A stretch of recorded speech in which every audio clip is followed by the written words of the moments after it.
Good morning, everyone.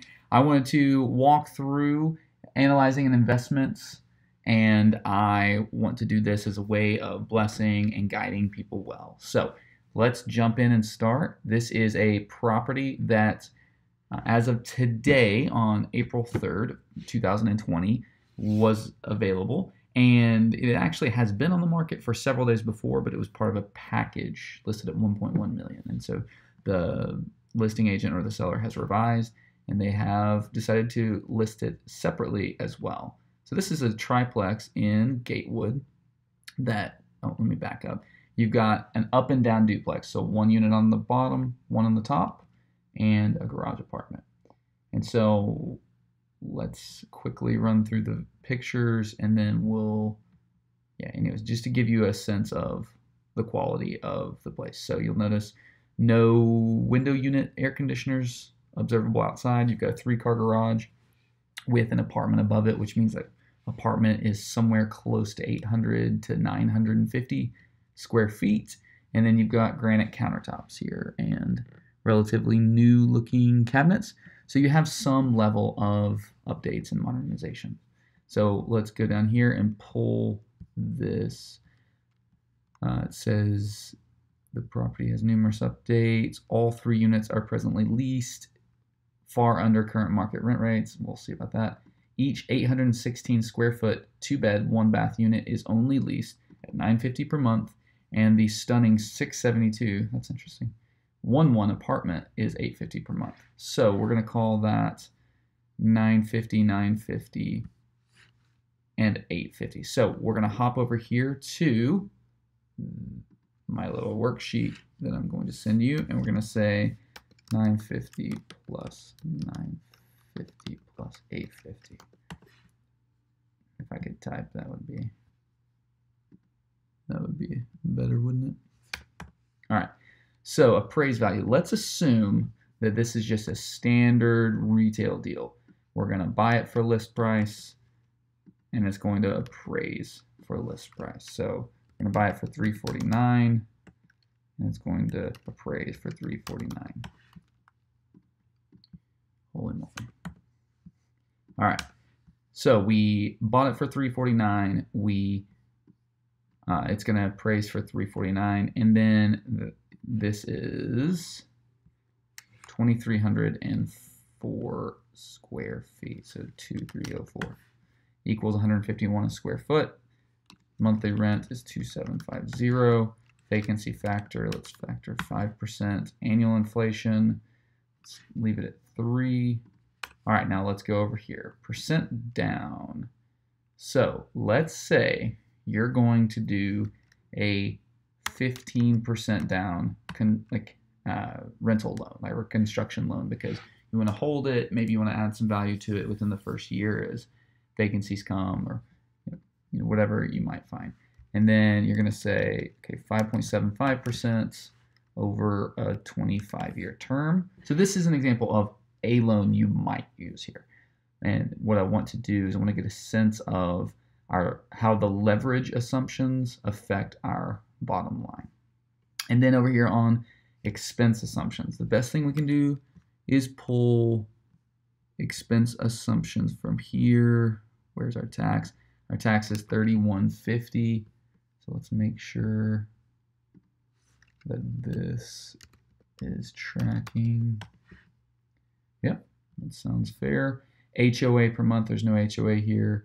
Insurance, I would assume 1% with this, and be pleased if you get it for less, because frankly insurance companies hate stuff like this. Okay, maintenance per year, I assume $275 per unit, just as general preventative maintenance, changing filters, stuff like that. Management fee, let's say you're going to pay a full scale property manager 10% for that. Trash. Okay, so then this is where you have to be careful with this style of property. Okay, you probably have a master meter for water. Trash is probably also separate, because typically in Oklahoma City, the trash, see there's a can over there. The trash is billed with the water. And so let's assume $290 for this unit for trash and water.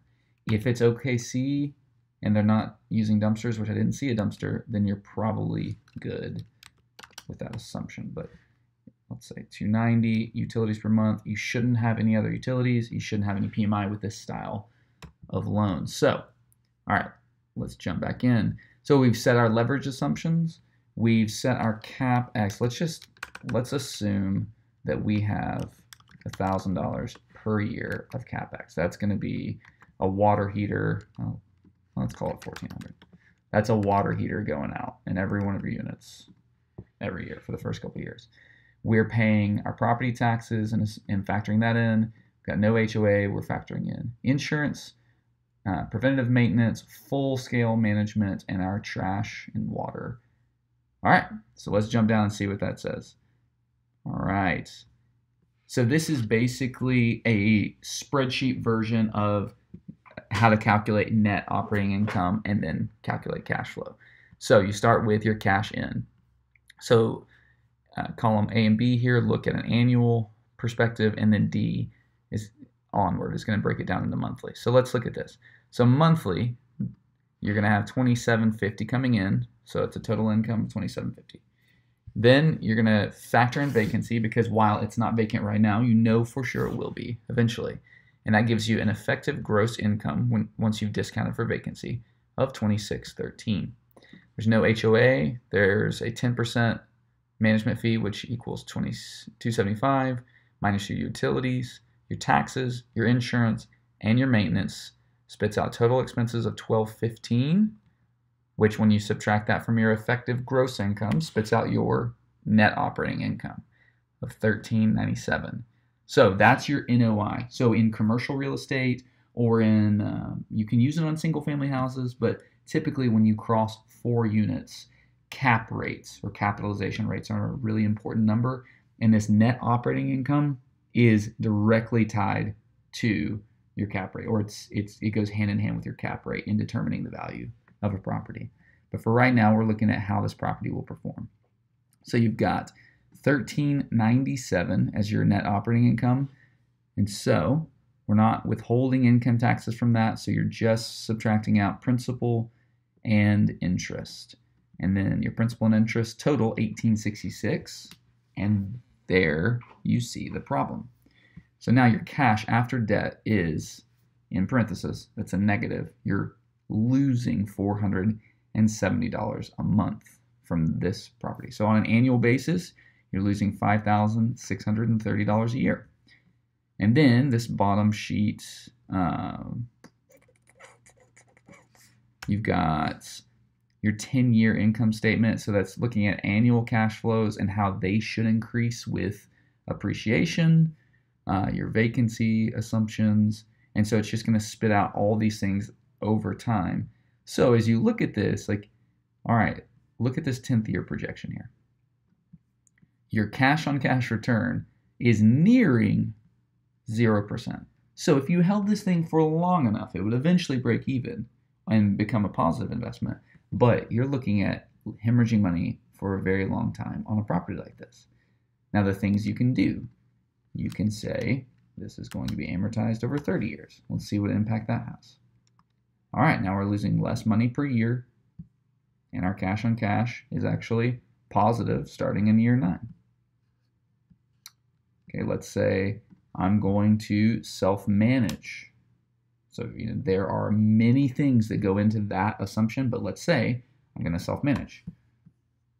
Well, all of a sudden, you take a deal that was hemorrhaging money for 9 years, and it's only hemorrhaging money for 4 years. But let's say you guys say, man, we are full-time employed, we are leveraging our income to build our investments, and we want to do that. I mean, the lever that ought to be pulled, and this is where you get,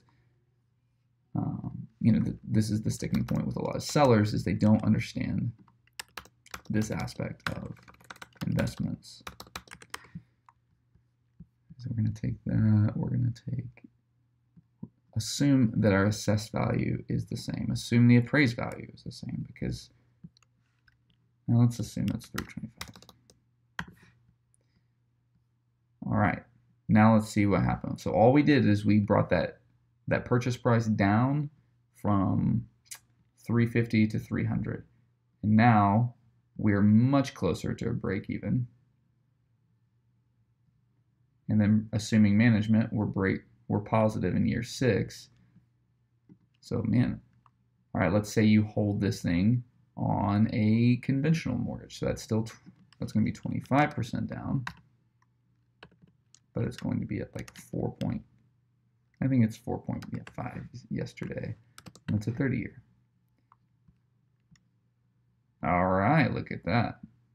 Now we're positive. So if you were to do something like a conventional loan, that's going to be as an investment that you're not living in, that's always going to be 25% down, and it's going to be a little higher interest rate, which yesterday, the one of these that I heard quoted was at 4.5% interest rate. It's amortized over 30 years, and it's fixed for the life of that. So that's nice, but you're going to put more money down.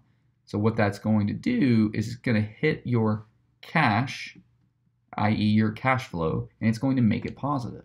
So now instead of losing $4,000 and $5,000 and $6,000 a year, you're now making $3,000 a year after from the same investment. And this is where knowing what's important to you and your partners is important, because while you are cash flow positive, your cash on cash return is small. It grows every year, and it's not negative, but it is small. And that's a factor of you put 25% down, so you've got 75,000 locked up in it compared to your 3,000 that you're making a year. So that's how you look through this. I'll send you this worksheet, and I named it practice version because this is what I coach people through using, because it's very simple, yet it's powerful, and it can show you the truth of, hey, this thing seems to pencil out, but does it? Another strategy I want to mention here with these types of properties, especially duplexes, triplexes, and quadplexes in Oklahoma City, a very common thing is that the water is on what's called a master meter, where it comes into the building and the meter is like at the road, and everything past the meter is all on one account.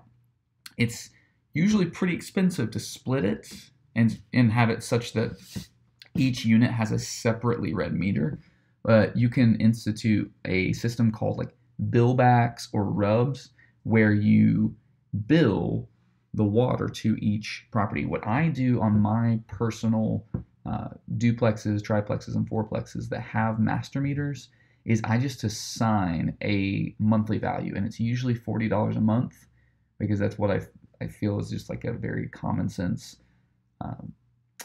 amount, and I bill that along with rent each month. So it's a flat fee to cover water and trash, and I bill it with rent.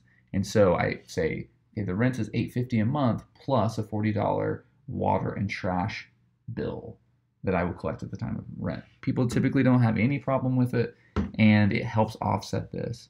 So let's say you did a $40 per unit bill back here. So you'd take your $290 and you'd reduce it to $170.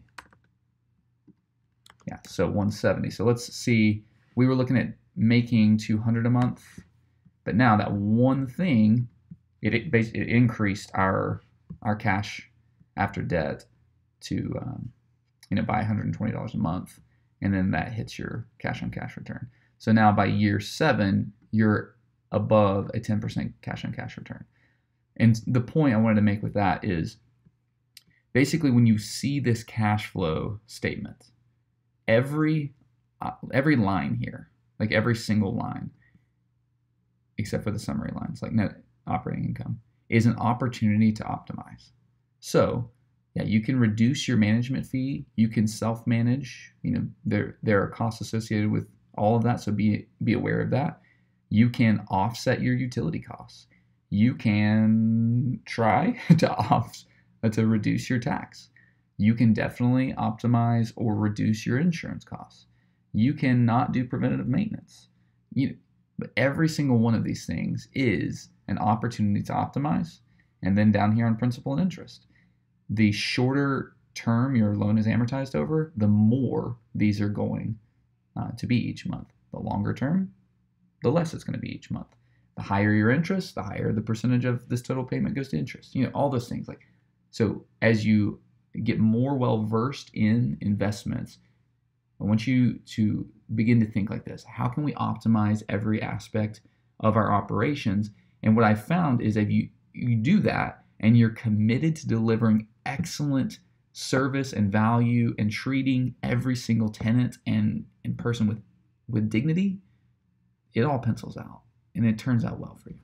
All right, I'm gonna kick this your way and let you chew on it, and love to hear any questions you have and figure out how to build a great investment future together.